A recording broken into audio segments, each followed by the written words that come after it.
I thought I would call in. I found this show through the Atheist Experience. Great. So obviously, I am an atheist.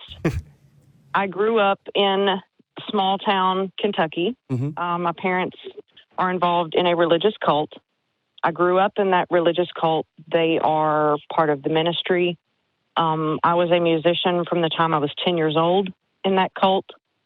So I grew up with all of those religious ideas, that you were just talking about. Yeah. All the heteronormative monogamy, all of those ideas were pounded into my brain. And, we listened to preachers talk about if your son seemed to have a limp wrist, you should take him out and break his wrist.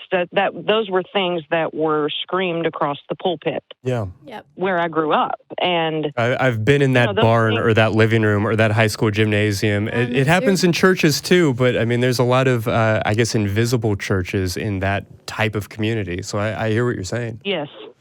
Yeah. And it's so altering for you when, I grew up with no TV. We weren't allowed to watch television. So by the time I was 12 years old, I had read thousands of books. And I think my parents didn't realize what a double-edged sword they had created. Yeah. Yeah. Life finds a way. You can analyze, right? And you have logic and reasoning and common sense, which is not quite so common, right? People tend to gloss over things they don't understand because they don't want anyone to know they don't understand it. So they just go with the norm, right? Sure. Yeah. And that's how I grew up, even though by 9 years old, I knew I was different than the other girls in the church. That was the only people we were allowed to associate with. We were not allowed to associate with heathens and those outside of the cult. Yeah, being in the world, but not of it. Right. Oh, that was preached every single sermon. Yeah. So at 9 years old, I'm like, why am I different than the other girls? Why am I so different? And fast forward, I started dating guys. Well, every time they would kiss me, it would disgust me so bad I would break up with them. And I thought, it was just him. The next one won't be that way. But then it was.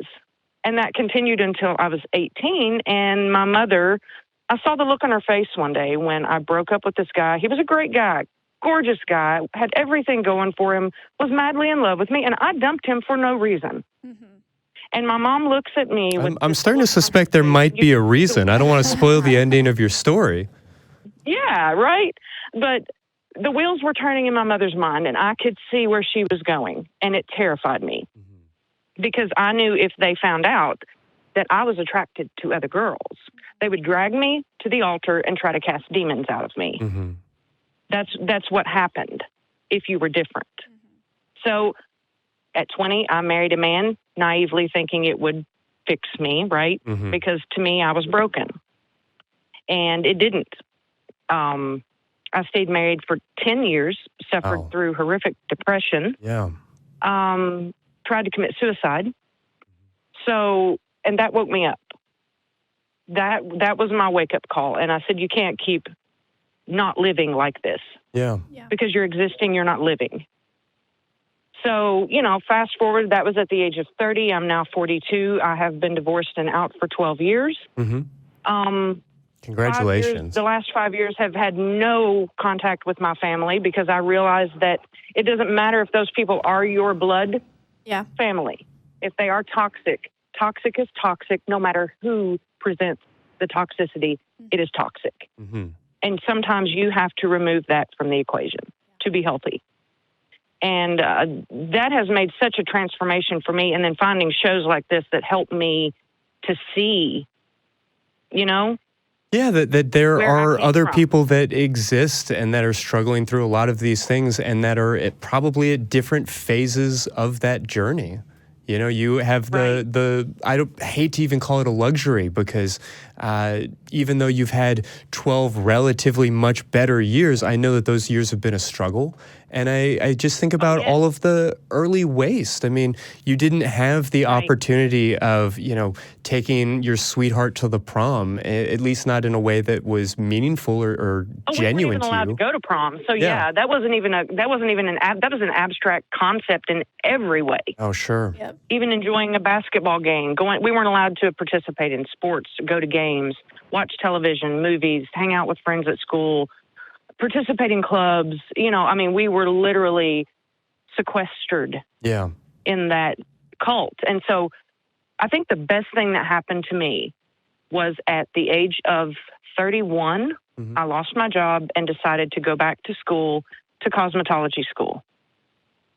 And that opened my eyes because I went to cosmetology school and there were at least 7 or 8 gay guys that I went to school with who were just insanely fabulous. Yeah. And living their genuine life. Friends. Mm-hmm. Yeah. And I realized, you can fucking do this. What's wrong with you? Come on. You can so do this. And so, the bleeding ulcers went away and the fear and I lost 30 pounds in 2 months when I first divorced and started the process of coming out. Yeah. Bleeding ulcers, unable to eat. It was traumatic. It was very traumatic. But I wanted to call because a lot of times people think no one understands what I've been through. Mm-hmm. But I have literally been to hell and back and have so much more confidence and strength. And you cannot break me because I will not allow you to have that power over me, right? Because I know what it feels like for people to wield power over me. Mm-hmm. So that's such a beautiful story. Positive. Yeah, I just wanted it to be a positive, for people listening who feel like nobody understands. And I can tell you the first 7 years when I came out with an explosion after the first relationship. The first relationship for me was great because she was coming out at the same time I was coming out. So we kind of went through that in a gentle process together, which was very therapeutic for both of us, I think, that we kind of went through that together. But then after that, I was like, okay, reins are off. We are going full tilt. And I did. I experienced it all. And now I'm happy being single because I know my worth. I know my value. And I'm not going to settle just to not be alone.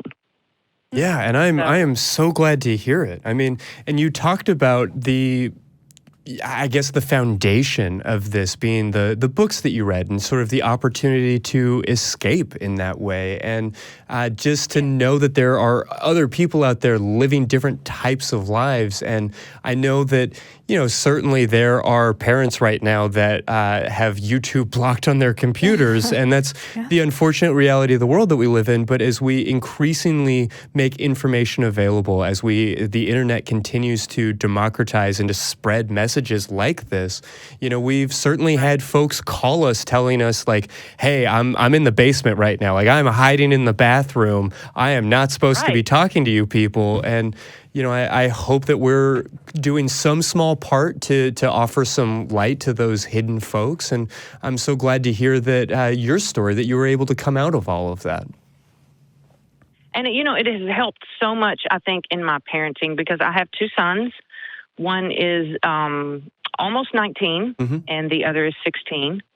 And my 16-year-old especially, he is so much like me. He has come out to me as bisexual, and I looked at him and said, okay, is that supposed to be like, news? I don't care. All I want is you to be happy with whomever makes you happy, period. And I told him, Kentucky mama here, right? I said, I don't care if it's a girl or a boy. If they're mean to you, I will beat their ass. It doesn't matter. And he was just, you could see the weight fall off of his shoulders. And I can't help but think that has set up a new generation, starting with one person. Yeah. Oh, yeah. So that when he has kids, if he ever has kids, it's not even going to be a discussion like he felt like he needed to have with me. Mm-hmm. Well, you knocked that first domino over by being accepting. Yes. And you're starting a whole chain reaction of wonderful, awesome stuff. And it's happening everywhere. And it's very exciting. Yeah, it's incredibly beautiful to hear. And growing up in a state like I live in, which, let's face it, is probably one of the most backwards. Yeah, in many, many, many measures, that's undeniably true. I mean, we're still afraid to walk down the street holding our girlfriend's hand. Mm-hmm. Everywhere in Kentucky, with the exception of maybe, I'm sure you would call it Louisville. We call it Louisville. And Lexington. Those are pretty much the only minimally safe spaces we have. Yeah. Anywhere else, you're pretty fearful. So we have a long way to go, but it's just a good reminder that you're right. There is so much more work to be done, that shows like this exist for a reason, and that, we like to have fun here. We like to talk about some of the wild and exciting and adventurous kinks and all of the craziness and, to just have a good laugh and all of that. But there's meaningful change that's needed in this world, and we hope to be helping to chip away at it. And so that's why I'm really thankful that you've shared your story with us. Yeah, thank you so much. And at the end of the day, all of us, it doesn't matter what our kinks are, what our preferences are, we're all just people. And I think Absolutely. More and more people are understanding that we are just humans, And I think that is the big change that's needed, is just to be able to look at another person and not see them for the outer superficial display, but to see them as the same beating heart that you have inside you. I love that. So. Absolutely, regardless of where they came from, of who they love, of how they do it, of how many people they love, all of these things. So it's I like to believe that we're building a better world, and I think there's a lot to be excited about, but there's still so much to do. And, as a stubborn Kentucky woman, they can do it gently or they can do it kicking and screaming, right? Because one way or another, it's going to get done. It's going to happen. Yeah, absolutely. Right. Well, you guys have a great night. Yeah, thanks so much. My call. Absolutely. Thanks so much for manning the barricade with us. Yeah. You have a great night. Well, I'm here. I am here. Take care. Oh my gosh. Yeah, her story resonates. Yeah, there's certainly a lot of that I recognize and that I hear from other people who call, other people who wind up in my office, and just the people that I meet out at bars, because even if we have not had to struggle in the horrific ways of being in a marriage that's a completely wrong fit and these different struggles, we've all been sort of affected by that type of narrowness, that limitation to the type of life that we're allowed to have. Oh, yeah. No, I was... entertainment in my house was 1940s classic movies, Hays Code era only. And yeah, we didn't get internet in my house till I was 16 or 17 years old, and even then it was you get to listen to Spotify, and that's about it. So yeah, it was a whole new world, discovering the YouTube and all of that cool stuff. And yeah, absolutely. It really very quickly answered a lot of questions for me that I had about myself, that I was like, oh, that's why they didn't want me looking at this stuff. Because those are conversations that aren't okay to have in that world. It's crazy to think that information would be the type of thing that people would want to put a hold on to, that your parents would want to put a hold on to, rather. But it's obvious why information is so important to control. And so, yeah, let's print more books. Let's broadcast more podcasts. Let's get it out there. I'm so excited to be, just a small part of the Atheist Experience Network, which is, again, just a small part of what the Atheist Community of Austin does. So it's very exciting.